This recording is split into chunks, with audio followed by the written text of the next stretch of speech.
The original Star Wars trilogy is full of unidentified, completely ignored rebel mystery ships. I've covered a few of them, and I plan to keep exploring the remaining unidentified ships, but what about Imperial mystery ships? Does the Empire operate any ships in the film that have gone completely unnoticed? At first, I thought the answer was no. Well, that is aside from lesser-known ships like the TIE Shuttle and the Tector-class Star Destroyer, but these are ships that have actually been identified and are actually recognized in canon. They're just not very well known. But what about completely unidentified ships? The answer came to me while browsing behind-the-scenes photos with my buddy Angelos. He noticed that in this photo, depicting TIE Fighter miniatures, there are some small, strange-looking white TIE Fighters. What are these supposed to be? And what's this little tab in the back? Is that an actual feature of the ship, or is it some kind of mounting point for filming? It didn't take too much digging to realize that this was, in fact, a 1978 die-cast TIE Fighter toy from Kenner. And the Industrial Light and Magic team basically used these toys off the shelf to represent TIE Fighters in deep background shots. Shots where nobody could tell that they weren't accurate to normal TIE Fighters. So the question was, where in the film do these fighters actually appear? I'm fairly certain that we can see these fighters in at least two shots of the film. One is when Emperor Palpatine arrives on the Death Star. Outside of the hangar, we can see TIE Fighters flying by in the background. And here we can clearly see a difference between this wing and this wing. The contrast is higher, the details seem deeper, but the proportions are all wrong. Now, if we assume that this plane of footage is just a little squashed vertically, which would make sense considering that there are interceptors in the shot that are also a little squished, when you correct this distortion, it looks an awful lot like the Kenner toy, and again, different from a standard TIE.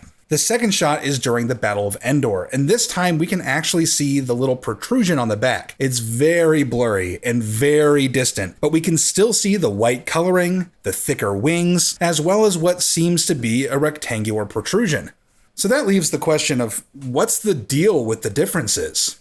Well, most of the differences from a standard TIE Fighter actually carry over from the larger and more famous Kenner TIE toy. These little knobs were the hinges for the two-part hatch, and the rectangular box on the back stored batteries and was a convenient place to hold the toy for play. The center-aligned third cannon was a small light that was accompanied by sound effects. Now, when Kenner made the smaller version of the TIE, they simply scaled down the plans for the bigger TIE, retaining all the differences. Only this time, they didn't struggle to fit the wings inside that box, so they were free to make the wings the correct height and therefore retain more accurate proportions to the actual TIE Fighter, which is probably what made them attractive to the ILM team. Now, I think you could make the argument that the original ILM model team intended for these to represent normal TIE Fighters, but nevertheless, they are in the film and they do have a unique design. So that must mean that this is a unique variety of TIE Fighter. So here's my high detail, realistic interpretation of the miniature. You'll notice that I've kind of taken some liberty by adding the dark stripe down the middle, and that's because I'm going to explain this variety of TIE Fighter as escorts to Emperor Palpatine's shuttle, which of course sports a dark stripe on its nose. And now here, allow me to slip into a little bit of headcanon.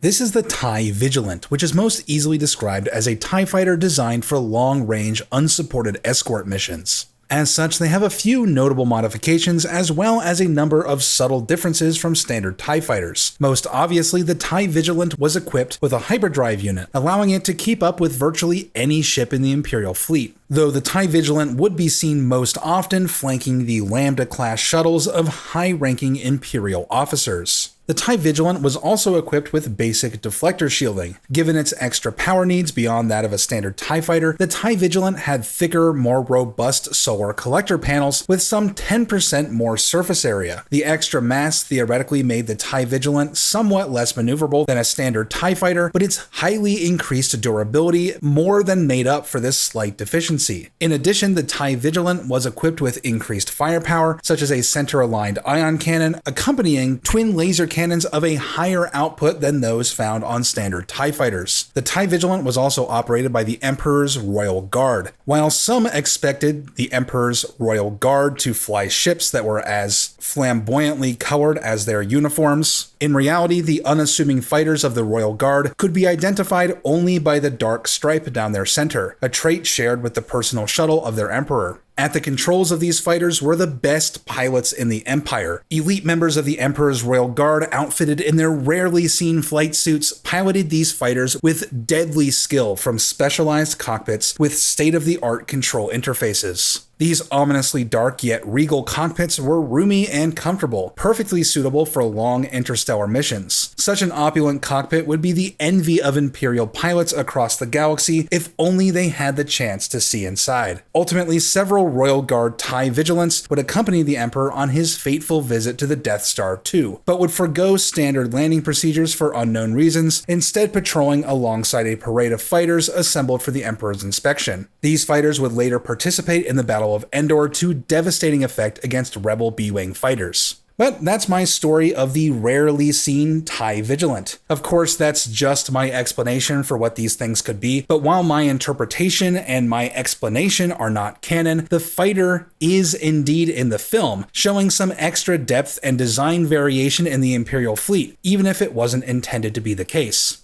I would like to give a big shout out to my friend Ryan over at SkyForge, who provided the awesome turntable render of the TIE Vigilant. You may know Ryan from his YouTube channel SkyForge, where he's been making some really cool CGI Star Wars fan films of space battles. Y'all should really check him out. I'm going to link him in the description. But yeah, I hope you guys liked that little exploration of the one and only Imperial mystery ship in the original trilogy, at least to my knowledge. I'd love to know what you guys think, and I hope you'll stay tuned for when I explore more mystery ships in Star Wars. The Rebel fleet is a lot more varied than you think, and I keep discovering more and more ships. It's super exciting, and I hope to see you all next time.